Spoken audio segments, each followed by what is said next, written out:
Hello there guys, and welcome back to the channel. Right, so we are back again in season 33, I believe now.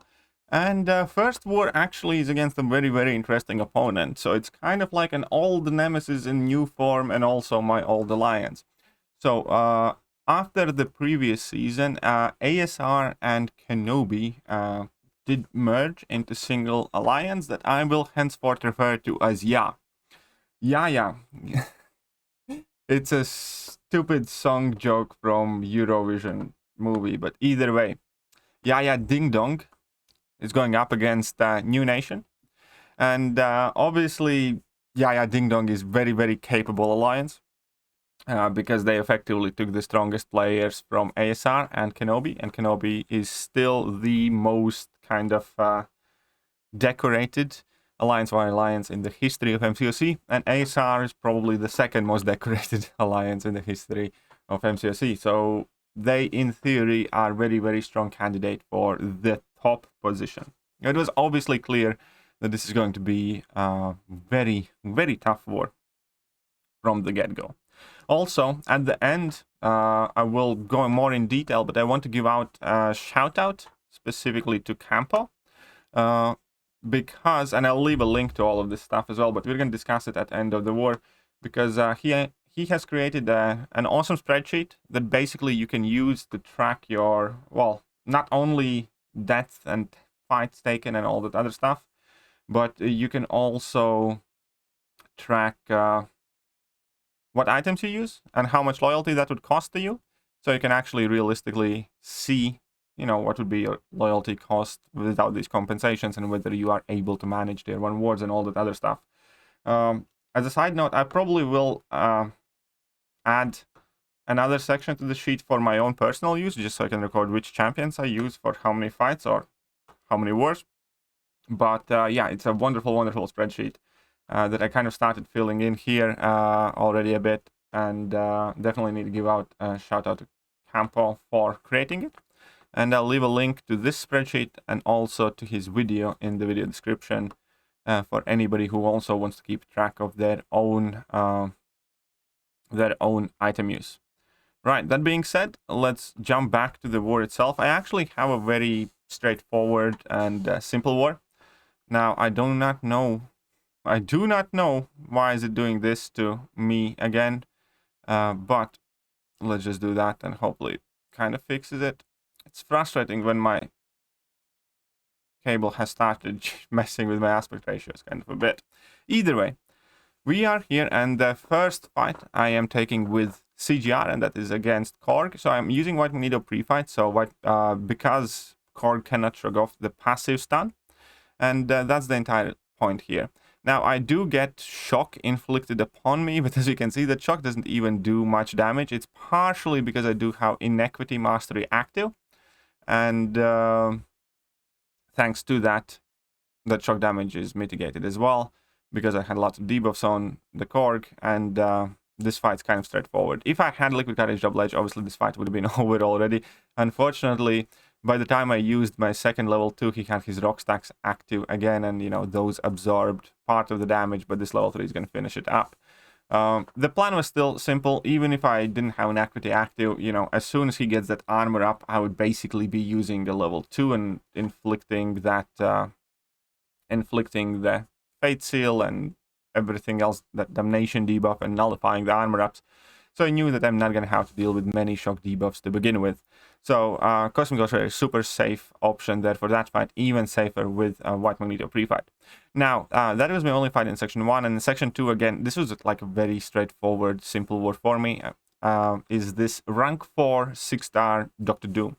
And going up against this Dr. Doom has kind of become my thing now, because my team has been sending me here every single time opponents plays Dr. Doom recently. And in the middle of last season, I actually took my Havoc to rank 3 specifically kind of for this fight, because I found Havoc to be the best option.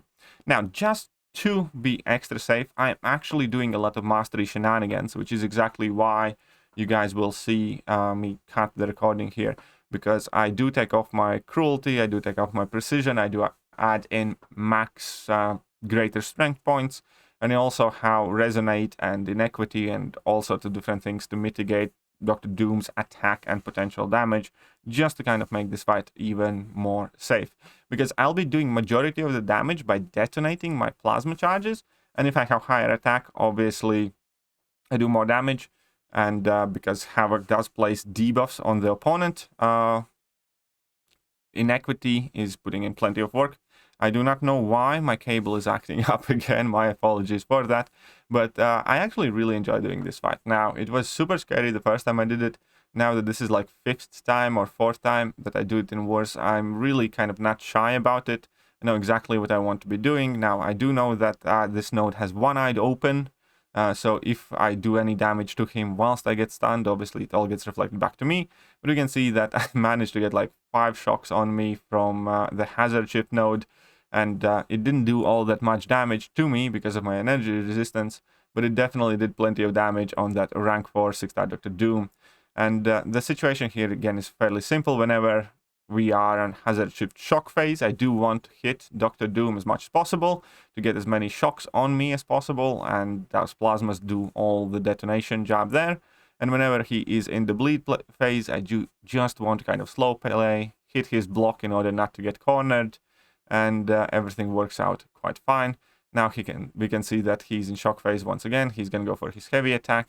I'm going to tap him, but then I realized that he's only at like 9%, and I'm just going to drop a level 3, and that is going to finish out the fight. So I do think Havoc is a magnificent option for this fight. Absolutely love doing these fights. Feel safe and secure, and yeah, bring it on. Bring on your rank 4 Dr. Dooms. I'll take them all. Now for the next fight, and that is going to be actually my last fight for this war. Again, my contribution has been fairly minimal here. It is this bishop, and it's again one of those fights that I have done multiple times in past. Now, it has nerves of steel, and again the hazard shift node. So if I do not have Odin's pre-fight for Cosmic Ghost Rider, which is not necessary, it just means that I do need to wait out a little bit initially until the shock phase kind of expires or almost expires. So just because of that, I figured I might as well throw in combat regeneration boost. Fortunately, my indestructible 3 boost had already expired by the time I sorted out my masteries back in order. But again, I do not expect many problems here because the plan is very simple. Just parry a bit initially, stall that initial moment of the shock phase on hazard shift, parry as much as possible and all that stuff. And then once he gets in a couple of licks at me, but it doesn't do much damage. Then you drop a heavy attack, and now he's in bleed phase. Cosmic Ghost Rider is bleed immune. I go for combo finishing with light, and then I just drop my level 2. Since I did get hit, I did not need to finish a combo with medium to get the 5th judgment. Otherwise, I would have had to, finish up my combo, and then thanks to the power back boost, I get pushed into level 3, and that level 3 actually, as it turns out, it does over 100k damage, and yeah, that's all she wrote. So you can see that at the end fight screen here, that we're going to see just in a second, that level 3 actually did over 100k damage there already, 104,000 damage from the level 3, and that's one dead bishop. And again, it's just one of those fights I have done plenty of times in past, so I wasn't overly worried about it. Now, the next fight's actually going to be very cool, and I don't often upload my Alliance Mate gameplay videos and things like that, but this time I do think it's quite important because a ton of people have already asked me what is like the best option for a Mega Sentinel boss or stuff like that.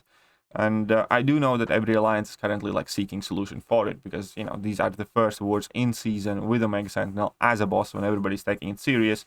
And what our BAL group did is we used the rank 4 null to combat rank 4 Mega Sentinel. Now, apologize for, the fairly bad quality of the clip because it is, sent through lineup and lineup does destroy it.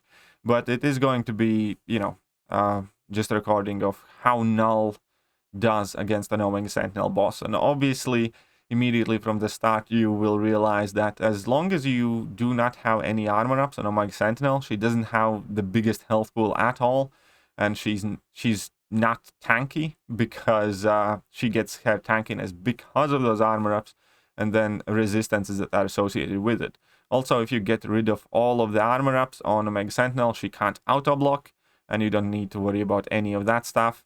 So the entire fight basically kind of becomes just get to level 3, inflict those living abyss things, and then nuke her down pretty much. We are leaving one mini boss active for this fight as well. It doesn't really make much of a difference because that mini boss node is like brute force and limber, and obviously you can't parry the final boss and whatever not. And yeah, so we can see Null here goes for level 3. At that point, Omega Sentinel is already at like 50 something health, and from this point forward, that's gonna be one absolutely nuked Omega Sentinel, and that is how we tackled with this boss. And you know, it does look very safe. It does look very quick as well.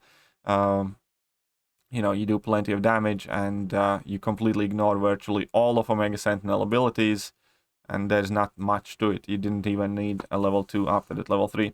So that was the end of that fight, and I do think that Null is probably one of, if not the best solutions for an Omega Sentinel boss.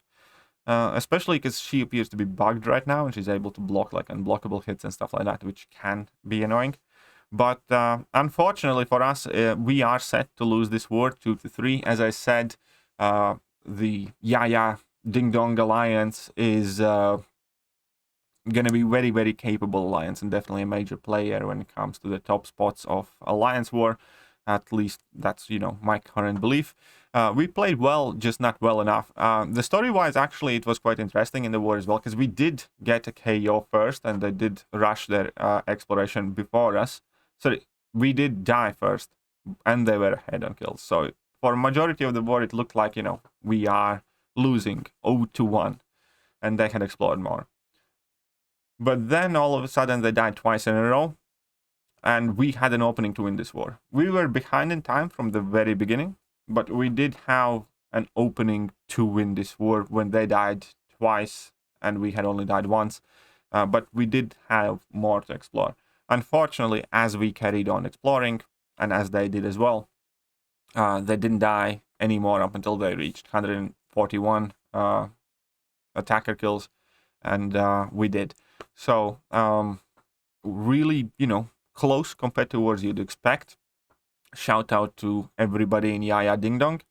I know that they are awesome players, and again, even though we're not taking the W for this war, starting out the season with this type of war is, you know, first of all rough, but second of all, I still feel very good. I do not feel that we, you know, completely butchered the war or dropped the ball or anything of the sort. It's just a very, very close war.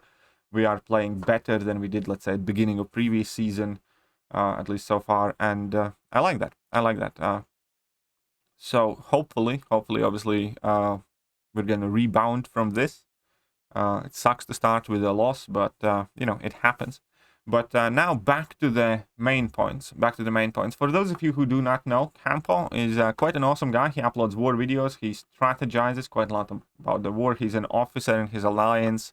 He is from SSX1 Alliance. They actually finished in top 3 in previous season.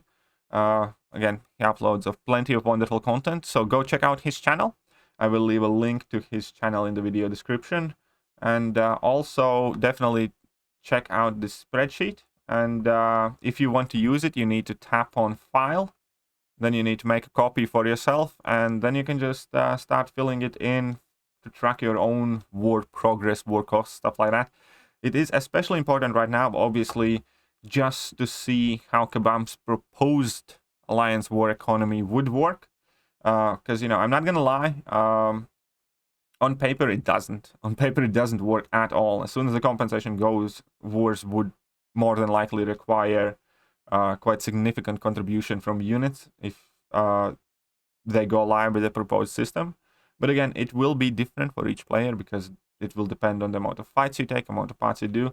And, you know, for me, the first war, I could survive with that because I only had 3 fights to begin with, which, you know, is not enough fights. I only had very minor contribution in this war. And I didn't use any potions, you know. I had 2 fights with CGR, 1 fight with Havoc, and I finished the first fight with CGR, you know, at like 97%. I didn't need to heal. And the only loyalty cost came from the boosts, which is important aspect of, as well of this, and that already added up to like 32,000 loyalty, which currently is more than we earn. It wouldn't be more. It wouldn't be more after the proposed changes, but we're losing this war. So even with the proposed changes, we would only earn like 27k or something like that, and you know, it would be rough. It would be rough, even if I don't use potions, just to cover them. Anyways, so we're gonna see how we work out the rest of the season. Again, I recommend all of you to track this as well for yourselves. Go check out Campo's channel. And that being said, I hope you guys enjoyed the video, and I will catch you guys later. See ya.